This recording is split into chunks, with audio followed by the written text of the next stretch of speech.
शांति में आप सूक्ष्म सोच को महसूस करो। जब आपको कोई एक्सपेक्टेशन नहीं है, आपका मन शांत है, आप रिजल्ट्स के बारे में सोच नहीं रहे, कोई चिंता नहीं है, तो आप सोर्स को महसूस कर पाएंगे। वो क्या है? थॉटलेस स्टेट, जब आपके मन में कोई भी इधर उधर की बातें नहीं है, आप हर समय फोकस रहते हैं, जो काम करते हैं उसमें फोकस रहती है।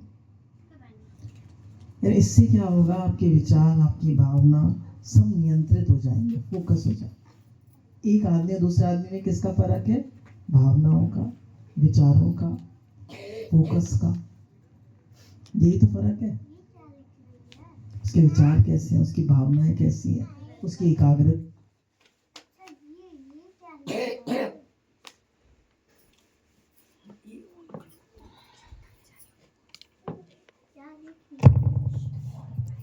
राधे राधे, सबको राधे राधे। गुरु भगवान के चरणों में कोटि कोटि नमन है, उनके अनंत अनंत शुक्राने हैं। ये सब कुछ ज्ञान गुरु का दिया हुआ है, हमारा कुछ भी नहीं है। ये तो भगवान जी ने हमारे को बिठा दिया है, तो हम इस काबिल नहीं है। गुरु के ही शुक्राने हैं। गुरु का कार्य कई हाथों से होना होता है अपना, कई हाथों से गुरु चुन लेते हैं। तो गुरु भगवान की बहुत बहुत शुक्राने। आपने जो सुना, गुरु की वाणी अच्छी लगी वो बताइए हमारे को, क्या समझ में आया? गुरु की वाणी लगाई तो कुछ और थी, लग गई कुछ और। आज यही भाग्य में था, वही अपना चली वाणी। तो कोई बात नहीं, जो भी अपना गुरु का प्रसाद होता है और हम अपने जीवन में उतारें, बस अपना हमारे मन को शांति मिले। ये जो जन्मों से भटका हुआ मन हमारे को मिला है ना, ये पता नहीं किस किस योनि से गुजर करके आया है। ये सांप भी बना होगा, ये कुत्ता भी बना होगा, ये ड्रेस है 84 लाख योनियां हमारी, ये सीढ़ी स्लाइड ड्रेस है। ये पढ़ेंगे जैसे हम अपना बाजार में जाते ना, थोड़ा बच्चों को कंट्रोल में रखो, अपनी गोदी में बिठा के रखो अपना, नहीं तो सत्संग नहीं हो पाएगा। टॉफी वगैरह दे दो इनको, बच्चों को थोड़ा खाने में मस्त हो जाए। तो 84 लाख योनि है। जैसे हम बाजार में जाते हैं ना, तो सीधी सिलाई आजकल तो पोशाकें मिलती है ना, मिलती है तो पहन लेते और अपना ले लेते, खरीद लेते हैं। ऐसे ही ये जो 84 लाख योनियां है ना, पोशाकें हैं, और भगवान को सिलनी नहीं पड़ेगी, कुछ बनाना नहीं पड़ेगा, जड़ से पहना देंगे हमारे ऊपर। हम कौन? हमारी जीव आत्मा जो अपना उद्धार नहीं करती, अपना ना जो उद्धार नहीं करती ना, तो उसको फिर ये ड्रेसेस पहननी पड़ेंगी सारी। अभी हम अपना सांप से कितना डरते हैं, डरते कि नहीं डरते? वो चोला पहनना पड़ेगा। अगर गुरु की बात को नहीं मानेंगे, अपना उद्धार नहीं करेंगे, और योनियों में हम अपना उद्धार नहीं कर सकते। और मानुष तन सीढ़ी चढ़ने के लिए दिया गया है, उस पार जाने के लिए दिया गया। ना कहते हैं नाविक, नाविक कौन है? गुरु है हमारे। नौका ये सत्संग है, ये सत्संग नौका है, और नाविक गुरु है। और अपना सत्संग की नौका में हम बैठ जाएं तो पार उतर जाएंगे, नहीं तो भटकते ही रह जाएंगे। जैसे बिना नाव के नाव जो होती है समुद्र में, कैसे अपना डावाडोल हो जाती है, कैसे भटकती ही रहती है, भटकती रहती, डूब जाती है। ऐसी संसार में हम है ना, अगर गुरु और सत्संग को नहीं पकड़ेंगे, पहले तो सत्संग आता है हमारे जीवन में, फिर गुरु आ जाए। गुरु तो आ ही गए, पर स्थूल शरीर को देखना गुरु का बाकी रह जाता है। और वचन माने, कहते हैं ना, गुरु माने वाणी, वाणी माने गुरु, है ना। जो हम गुरु की वाणी सुनते हैं, अगर हमारे अंदर जाती है तो हमारा ही उद्धार करेगी। इस मन को जन्मों से भटके भटके मन को कहाँ लगाना है? गुरु के वचनों में लगाना है ना। गुरु निराकार भी और साकार भी है। इस समय गुरु देख भी रहे और निराकार भी है। गुरु दूर बैठे हमारे को आशीर्वाद देते। मेरे बच्चे अपना कार्यक्रम कुछ कर रहे हैं तो सबको आशीर्वाद मिलता है, अपना सेवा करते हैं तो भी गुरु खुश होते हैं। ये सारे गुरु की शुक्राने हैं। नए साल का थोड़ा सा प्रोग्राम रखा गया था कि चलो अपना कि नहीं थोड़ा एंजॉय करा दिया जाए सबको, थोड़ा पार्टी हो जाए अपना नए साल की। पर हमारी पार्टी कैसे होती है? दुनिया की पार्टी कैसे होती है? दुनिया की पार्टी तो दूसरे तरीके से होती है, शोर शराबा, डांस करना, नाचना गाना, ऐसे ऐसे खाने खाना पीना, और ये पार्टी, उसको पार्टी कहते हैं। हम किसको पार्टी कहते हैं? हाँ, हम अपना सत्संग गुरु की पार्टी को पार्टी कहते हैं। हमारा उद्धार भी होता है और पार्टी भी हो जाती है ना। वो पार्टी कैसी जो हमारे को डुबो दे अपना, वो पार्टी ऐसी होनी चाहिए जो हमारे को तार दे। ये गुरु हमारे को एंजॉय कराते हैं। गुरु कहते हैं ना, अभी बताया ना, एक कमरे में बैठ करके, एक हॉल के अंदर बैठ करके सारी दुनिया दिखा देते हैं गुरु अपना। सारा कुछ मालूम हो जाता है, सारे अनुभव हो जाते हैं, इतनी शांति मिल जाती है, इतना आनंद आ जाता है। जो हमारे को संसारिक पार्टियों में जाने में, वहां तो थक करके हार करके आ जाते हैं, और रात को, आधी रात को पहले नींद ही नहीं आती है तो फिर सुबह इतना सिर दर्द, थक जाते हैं, शरीर थक जाता है। और यहाँ एनर्जी मिलनी है आपको, सत्संग से एनर्जी ही मिलेगी। अनुभव किया होगा सत्संग के बाद, या सत्संग के अंदर आते बैठते हैं हम अपना गुरु की वाणी सुनते तो शांति मिलनी शुरू हो जाती। मन जो भटक रहा होता है, इधर उधर जा रहा होता है, वो अपना एकदम एकाग्र हो जाता है ना, एकाग्र हो जाता है और खुशी आ जाती है अंदर। तो गुरु की शुक्राने हैं। आप लोगों ने क्या सुना, कोई बताएगा?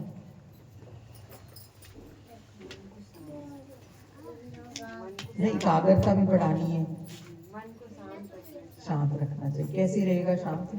मन की शांति रखना चाहिए, आलसीपन ना करना चाहिए, आलस शरीर में आना ही नहीं चाहिए। सही बात है। आलस जाएगा अगर कैसे? से आलस आ गया सारा काम बिगड़ गया। नहीं, शांति कैसे आएगी? आपके विचारों से कैसे आएगी? हैं? हाँ, नाम जप करने से शांति आएगी, सत्संग सुनने से शांति आएगी, अच्छे अच्छे काम करने से शांति आती है, सेवा करने से शांति आती है ना। सेवा करते रहते हैं आप, अगर दिल से बड़ों की सेवा करी होगी ना, तो आपके अंदर बड़ी शांति आएगी। अगर आप चिढ़ कुड़ के, गुस्सा करके उनकी शान करते हो सेवा, तो मन खिन्न हो जाता है।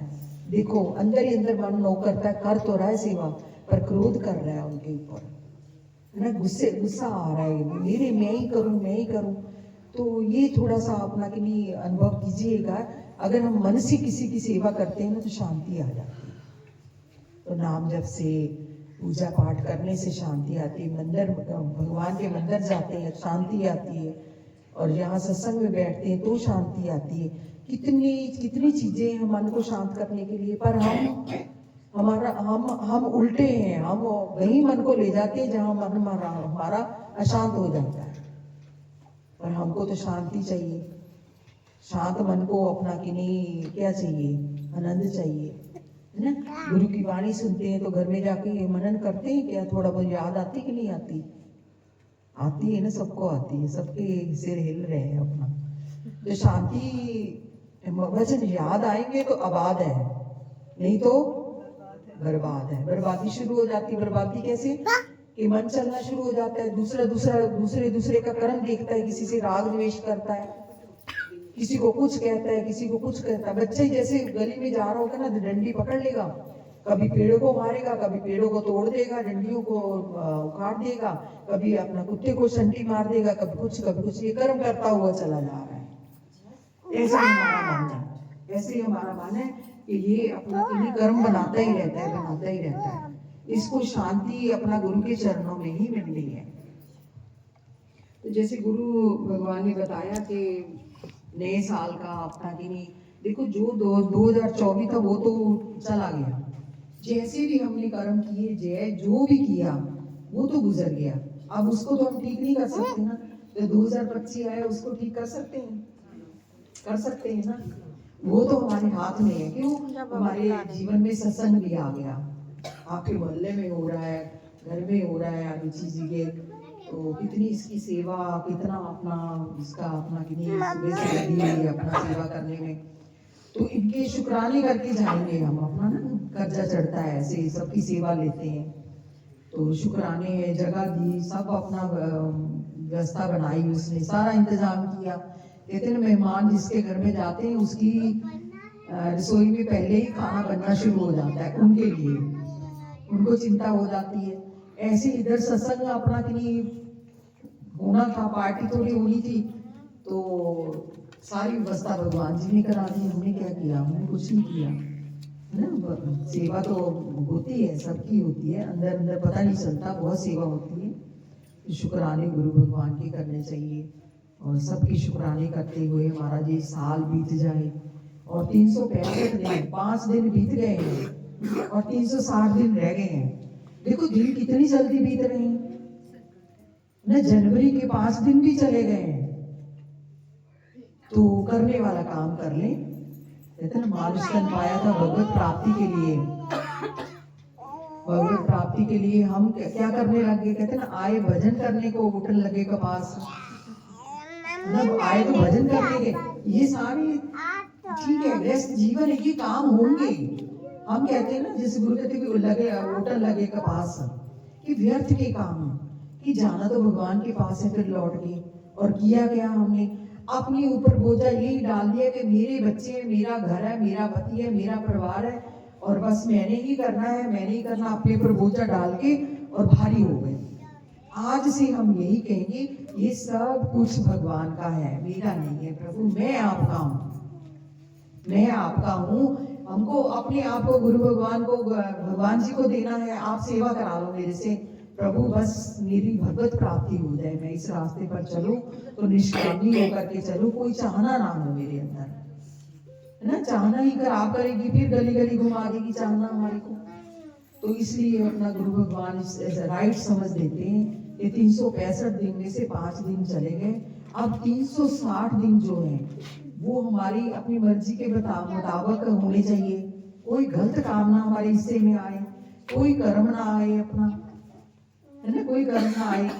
तो 360 दिन को हम लिखेंगे बैठ करके। अपना जो दिन होता है शुक्रानों से बिताएंगे, गुरु की वाणी सुनेंगे। ऐसा संकल्प करना है सत्संग में कि मेरा जीवन निष्कामी बने, और मैं नाम जप ज्यादा से ज्यादा करूं, और अपना वाणी सुनूं, अपने मन को परमात्मा में लगाए रखूं। रसोई में काम भी कर रहे हैं ना, तो नाम जप करते हुए करिए। रसोई इतनी अमृत बन जाएगी, जो खाएगा वो भी अपना सीधा ही होता जाएगा। जो आपको लगता है ना टेढ़ा घर का बंदा, तो वो सीधा ही होता जाएगा। तो नाम जप में बहुत शक्ति है, नाम जप में बहुत शक्ति है। गुरु कहते हर समय अपना नाम जीवा पे चलता ही रहे, चलता ही रहे। ये नोट, जैसे एक नोट छापने की मशीन होती है ना, ऐसी जीवा नाम छापने की मशीन बन जाए। हर समय हर समय हर समय एक वैसे गुरु मंत्र बताते बड़ा वाला, हरे कृष्णा वाला। तो एक छोटा सा नाम अपना पकड़ लीजिए, उसको सारा दिन जीवा पे अपना चलाते रहिए, चलाते रहिए, चलाते रहिए, चलाते रहिए। तो आपके नाम कहते हैं ना कितनी अंदर काउंट हो जाएंगे सारा दिन। जो व्यर्थ हमारा मन इधर उधर भटकता है, वो नाम जप ही करता जा रहा है, तो कितने नाम जप हो जाएंगे। नाम जप ही तारेगा हमारे को, हमारे पापों को भी नाम जप खत्म करता है, हमारे अंदर शक्ति की पैदा वही करता है।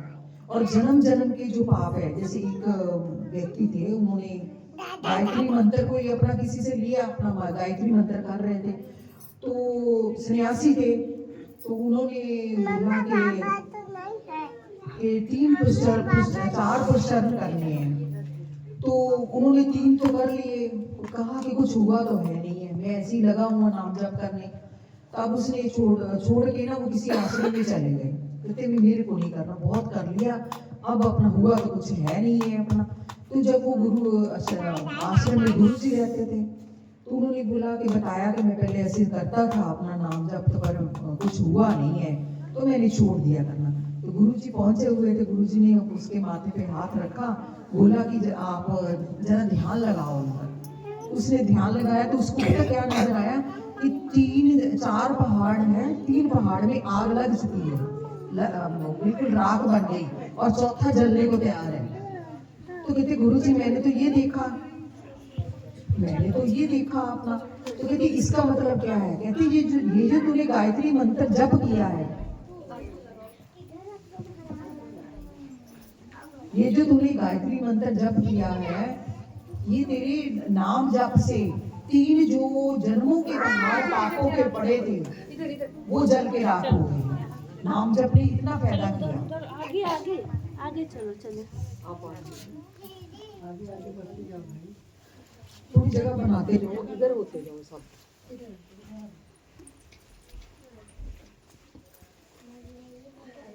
आप और हो जाइए, बच्चों को ऊपर कर दीजिए, और हो जाइए, और हो जाइए। चलो सब हो जाएगा, इसी में बैठ जाएंगे। आप आगे आ जाइए, आप भी आगे आ जाइए, सब आगे आगे आ जाओ। अब सर्दी है, कोई नहीं, जरा बैठ जाओगे ना ऐसे तो जगह बन जाएगी।